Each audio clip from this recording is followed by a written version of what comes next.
안녕하세요. 예수의 비전 선결교회 안희한 목사입니다. 감리교단의 이동환 목사가 교단으로부터 출교 처분을 확실하게 받았습니다. 제대로 치리를 한 거죠. 감리교단에 박수를 보냅니다. 너무너무 잘한 결론입니다. 이동환 목사는 키오 축제에 참가를 했죠. 가서 축복 기도를 해줬어요. 이거는 목사로서 할 일이 아닙니다.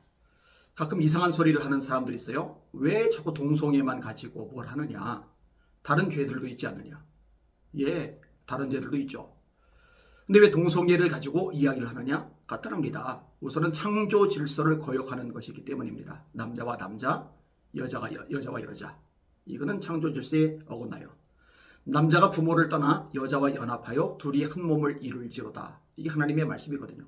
생육하고 번성하여 땅에 충만하다. 땅을 정복하다. 생육하고 번성하려면 남자끼리 안 됩니다. 여자끼리 안 됩니다. 남자와 여자가 하나가 되어야 생육과 번식이 가능합니다.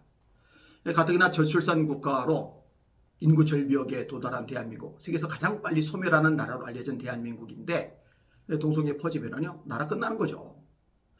그 다음에 또 하나 중요한 요소가 있는데, 여러분 살인 저질러 놓고 그 축제하지 않아요. 도둑질하는 도둑놈들이 모여서 축제하지 않아요. 사기치는 인간들이 공개적으로 우리는 사기꾼들이다 축제하고 떠버리잖아요. 합법화하라 이렇게 하잖아요. 그런데요, 다른 죄들도 죄지만 그 떠벌리거나 자랑스럽게 여기거나 축제를 하자는데, 동성애는 이상하죠. 떠벌려요. 확산시키려고 해요. 축제까지 벌여요. 그러니 내버려 둘 수가 없는 거죠. 내버려 둬서는 안 되는 거죠. 이 대한민국을 죄로 물들게 만드는 흉악한 문화적 흐름이거든요. 이게 절대로 용납해서는 안 되는 겁니다. 그런데 이 퀴어 축제에 가서 목사가 축복 기도를 한다. 큰일 날 짓을 하는 거죠.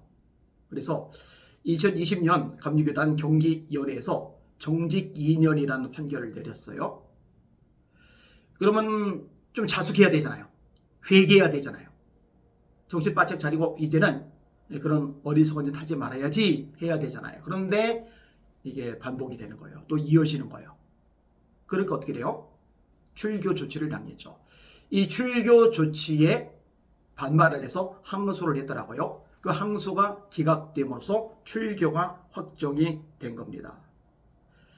이렇게 이루어지기까지의 과정이 5년이 걸렸어요. 5년이. 한편으로는 박수를 보내고 한편으로는 참 느리다, 더디다. 이런 중대한 사안에 대해서는 일찍 결론을 내려서 이 교단적인 의지가 명확하다는 것을 좀 드러내고, 더 이상 엉뚱한 행동을 하는 사람들이 발생하지 않도록 미연에 차단을 해야 되는데 너무 느리다. 이런 생각이 드는 겁니다.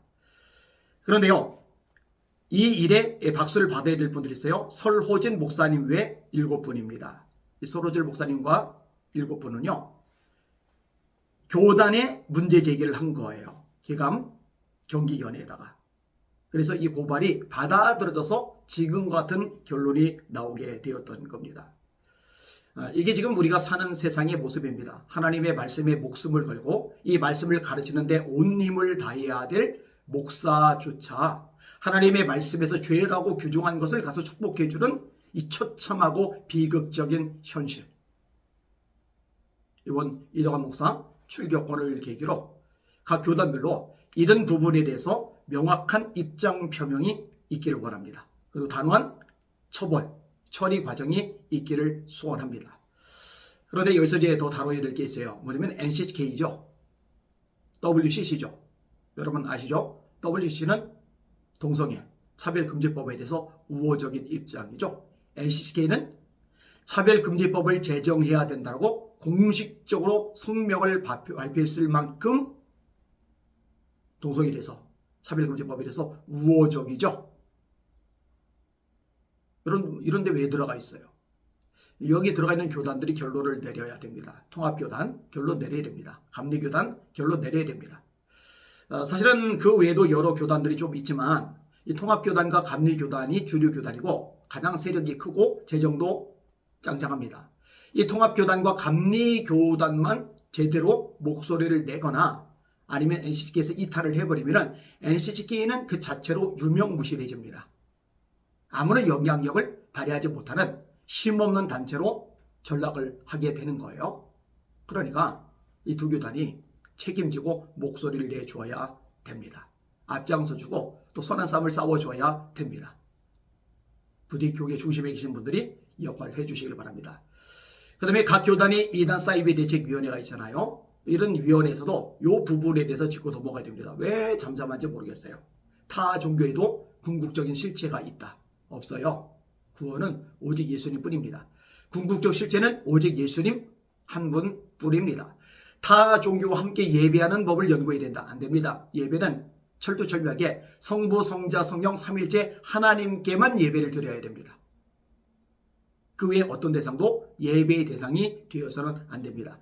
이게 WCC 공식 총회 보고서에서 기록하고 있는 내용이거든요. 이단 맞죠? 근데 왜 이단 용제를 안 하는 거죠? 선교는 일방통행이다. 순교는 일방통행의 극치다. WCC 총회 보고서에 있습니다. 제가 제 눈으로 직접 읽었어요. 이단 맞죠? 그런데 왜 내버려 두고 있는 거죠? 단체가 크니까? 주류교단이 들어가 있으니까? 거기에 관련된 기관들이 다 어떤 이속을 챙기기가 좋으니까? 아니요. 그래서는 안 됩니다. 배교거든요. 배교는 어떤 이유로든 용납되어서는 안 됩니다. 처리를 해야 됩니다. 끊어내야 됩니다. 그렇지 않으면 하나님이 심판하십니다. 하나님 그거 그냥 넘어가실 분이 아닙니다. 한국교회가 이 부분을 명확히 하기를 소망합니다. 오랫동안 싸워오고 있어요. 진짜 피 터지는 전쟁을 해오고 있어요. 여러분들도 함께 동참해 주시고 또 열심히 기도해 주시기를 주님의 이름으로 부탁을 드립니다. 날마다 주님 바라보고 주님의 이름으로 전진하며 승리합시다. 할렐루야.